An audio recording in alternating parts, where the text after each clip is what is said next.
স্মরণে নিলাম। প্রভু আমার বলছে, শোনো বিনতা, তুমি যখন আমায় দেখেছো আর আমার নাম যখন ভক্ত বাঞ্ছা কল্পতরু, তখন তোমার মনের বাসনা আমি পূরণ না করে যাব না। তবে বলো তুমি আমার কাছে কি চাও? যেমন বলেছেন কি চাও, আর আপনি সঙ্গে সঙ্গে বিনতা বলছেন, দয়াময় আমি তোমার কাছে অন্য কিছু চাই না প্রভু, তুমি আমাকে এমন একটা সন্তান দাও যে সন্তান যেন তোমার চরণ সেবা করতে পারে। চরণ সেবা করিতে পারে। ও মায়েরা, বিনতা তো চাইলেই পারতো, হ্যাঁ, যে ভগবানের কাছে চাইতে, ভগবান তুমি আমাকে এমন সন্তান দাও যে সন্তান আমার দাসী বৃত্তি হতে আমায় মুক্ত করবে, কিন্তু না, বললেন তুমি আমায় এমন সন্তান দাও যে সন্তান যেন তোমার সেবায় মতি হতে পারে। ভক্তির চাওয়া ভক্তের মতোই হওয়া দরকার।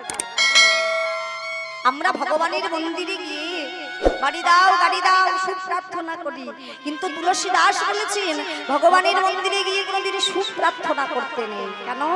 সুখ আর দুঃখ হলো দুটি ভাই, একই স্থানে থাকে, একটা এলে তার পিছনে পিছনে আর একটা তারা করে আসে। আমাদের চাওয়াটা কেমন? ভগবানের মন্দিরে গিয়ে বলি না, ওহে ভগবান তুমি আমার ছেলে চাকরি পাইয়ে দাও, আমি কথা দিচ্ছি ওই প্রথম মাসের মাইনে পাবে, আর প্রথম মাসের মাইনে নিয়ে এসে তোমায় ভালো করে পুজো দিয়ে যাব। মানে আগে তুমি দেবে তারপর তোমায় দেব, নইলে নয়। ভগবানের সঙ্গে আমাদের চাওয়া পাওয়ার সম্পর্ক গড়ে তুলি, ভালোবাসার সম্পর্ক আমরা গড়ে তুলতে পারি না গো মা। ভগবানকে কখনো বলতে পারিনি, ভগবান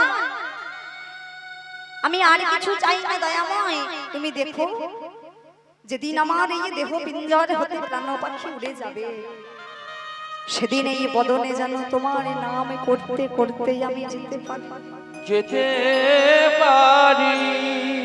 মায়েরা, আজকে শরীরের ক্ষমতা আছে, হ্যাঁ, হাঁটতে পারছি, বলতে পারছি, দেখতে পাচ্ছি, তাই এসেছি হরি সভায়।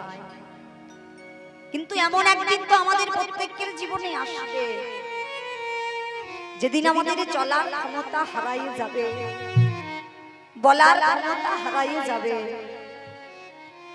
সেদিন ওই ঘরে বসে বসে যখন এই কানে মাইকের শব্দ যাবে, আহা, ওই যে